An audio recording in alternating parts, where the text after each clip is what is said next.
le SATA. La prise, je vais la garder parce que quand je remonte, je sais que c'est celle-là. Voilà. Je fais un paquet propre après parce que les disques durs, je pense qu'ils iront pas ensemble. Donc déjà, on a un gros cafouillis en moins, quoi. Ensuite, ce que j'aimerais bien faire, c'est enlever la lime. Voilà, j'ai débranché toutes les prises qui sont branchées à la carte mère. Voici. Je viens enlever naturellement mon alimentation.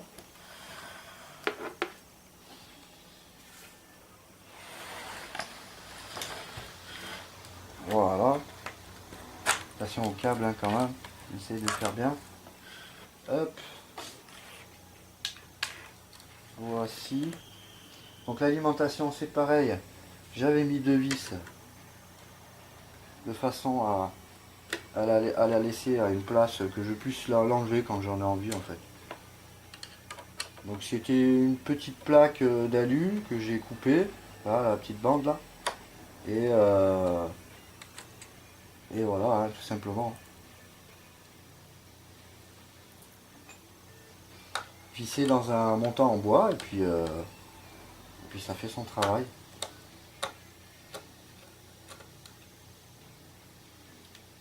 Voilà. Tac. Celle-là, je vais la remettre à sa place. Je sais qu'elle va là. Hop. Alors, dans le projet que j'ai, elle va pas rester dans ce montant-là. Donc voici hein, une alimentation Seasonic, 620 watts, modulaire. Hein. Voilà, rien de transcendant que je viens poser ici. Ensuite, pour le reste de la pompe, donc tout ce qui reste comme tuyau, bon ben je commence à débrancher un petit peu. Il faut que je regarde si on voit qu'est-ce que je fais parce que franchement je sais pas si on voit.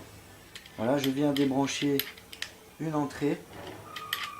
Donc ça c'est toute la sortie d'eau du système où tout est branché sur la carte mère et qui vient ici dans le réservoir.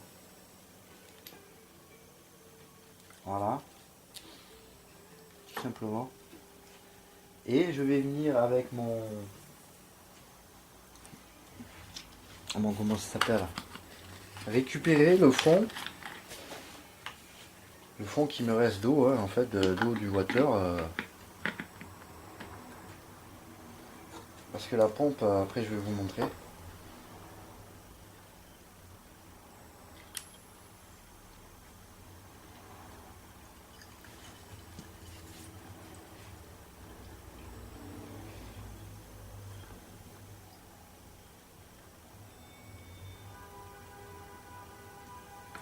Ouais, je sais, c'est un peu galère, mais bon, cette pompe, elle est énorme, et du coup, si je fais pas ça, je n'arrive pas à la vidanger au maximum.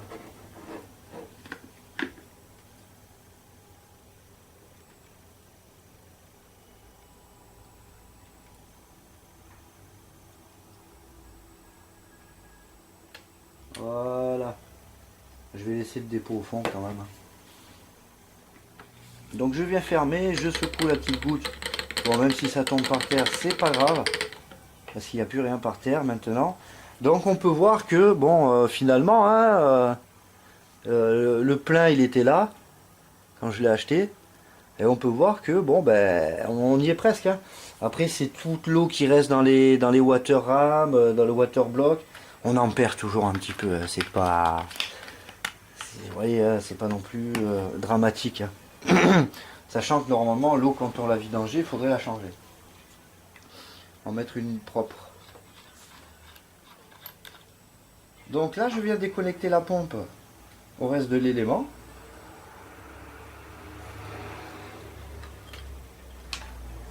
Et comme on peut voir, en fait là j'ai un petit, je sais pas si on voit bien, là j'ai un petit trou là qui en fait quand l'eau elle est là, elle passe pas dans le réservoir ici, côté pompe. Donc l'eau elle reste toujours là et du coup là c'est vide. Donc on est obligé de lever la pompe pour que l'eau elle puisse transvaser par là. et accéder à la pompe. Donc c'est pour ça que j'ai dû la lever un petit peu. Donc c'est vrai, quand je l'ai acheté, j'avais pas prévu ça. C'est vrai que c'est un peu galère. Ils font des pompes auto-réversibles, mais enfin auto-réversibles. C'est-à-dire que ça envoie et puis ça, et tu as un système de vidange aussi qui te permet de que ça aspire toute l'eau dans la pompe et ça te l'amène à ton circuit. Mais c'est pas le même prix, hein, je vous le dis tout de suite. Donc après, voilà, tout est relatif. Ouais. Voilà, donc on a fait déjà le plus gros. Hein, maintenant, il ne reste plus grand chose à faire. Je vais revenir parce que je vois que je ne sais pas pourquoi, mais il y a encore du liquide qui est revenu là-dedans, comme par hasard. On aurait dit que c'était juste pour m'embêter. Voici. Là, il en reste un peu. Du coup, on va.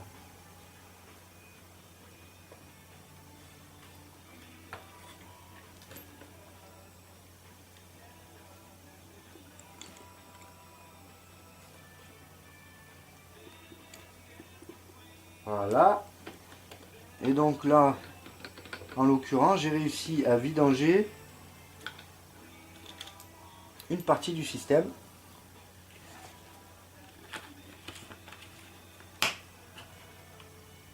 Une partie du système, voilà, hein, mon système de vidange. Voilà, tout simplement. Qui va aller passer au nettoyage à l'eau distillée. Et puis voilou. Donc je le mets en endroit sûr, hein, comme d'habitude. Préparation au lavage. Et comme on peut voir, il reste plus grand chose hein, du prototype. Hein, on peut voir que déjà sans le système de water cooling, on n'a pas l'impression qu'il reste grand chose. Hein. Donc la pompe aussi, je vais la mettre. Hop.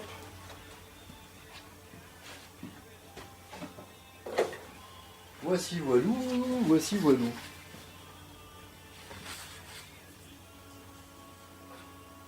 Hop là.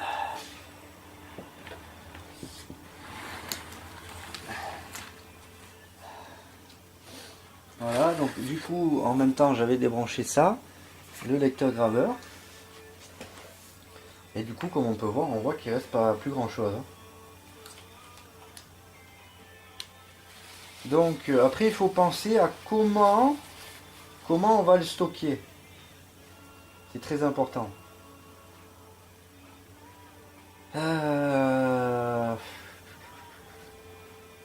Comment l'enlever, enfin pas l'enlever, mais comment le stocker.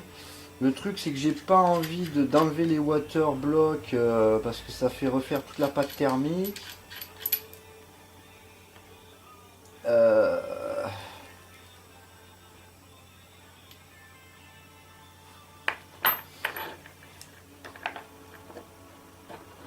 Bon écoutez, je pense qu'en attendant, bon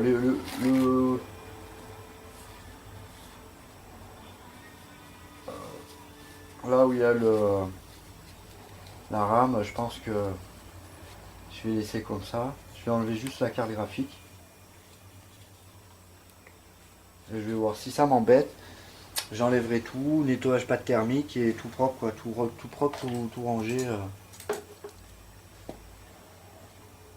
Sachant qu'elle elle est pas vieille la pâte thermique, quoi. Elle a à peine 6 mois, donc j'ai pas trop envie de. Oh, vous allez dire, ouais, ça fait un tube 10 euros, quoi, mais bon.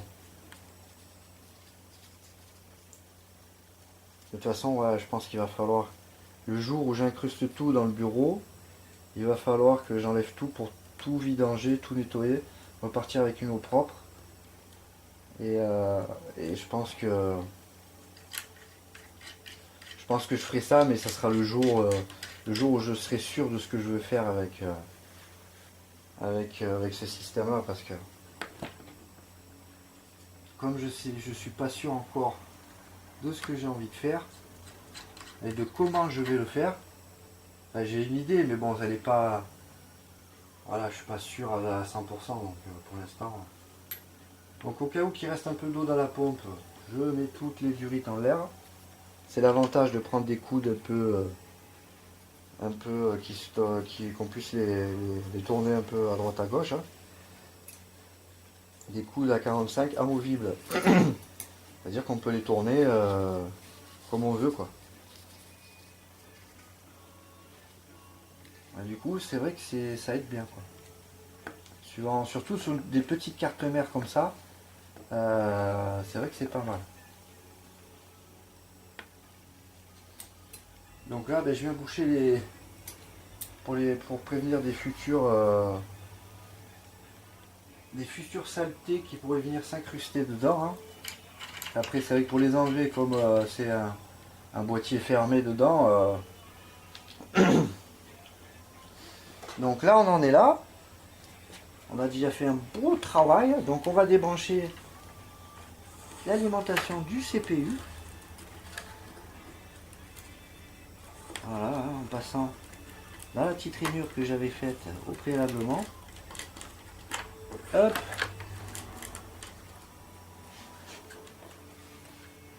Oui, monsieur, oui. Et voici, et ça, on va le mettre avec la lime, avec les câbles. La lime derrière.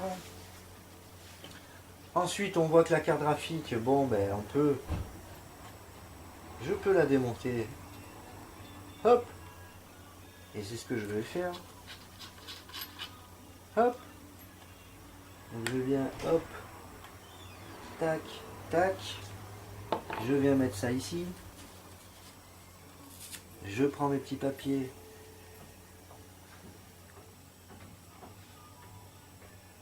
Et je viens bourrer ça de façon...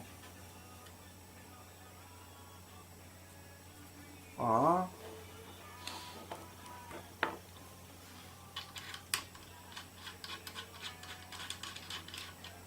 Tac. Je vais faire pareil pour le pont nord. Bon, je pense que... Ouais, allez.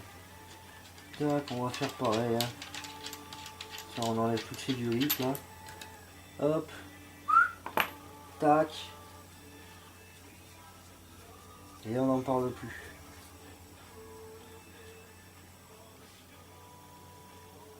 Voilà, j'y bourre.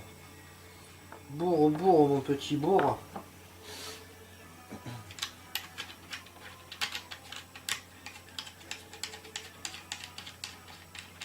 Voilà, je remets ça à sa place. Hop. Donc là, on a déjà fait un bon travail. Hein. Je passe au deuxième. Hop. Tac. Je viens débrancher ici. Pif. Hop. Hop. Je viens remettre les goupilles, comme ça au moins chaque bloc a ses vis le jour où c'est que je vais transvaser dans mon poteau, dans le bureau. Hop là.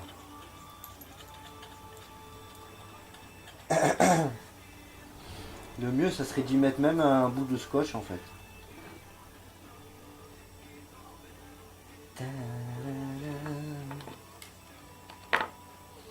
Voilà, je vais remettre celui-là là, poc. Yes. Et je viens couper mes petits sopalins pour boucher les petits trous. Voilà, rien de bien méchant. Hop. Carte graphique. Tac. Opérationnel.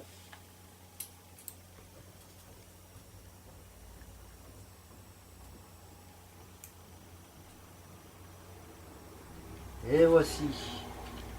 Donc maintenant je pense que je peux l'enlever aisément. Et nous voici avec une jolie carte graphique dans les mains. Ouais.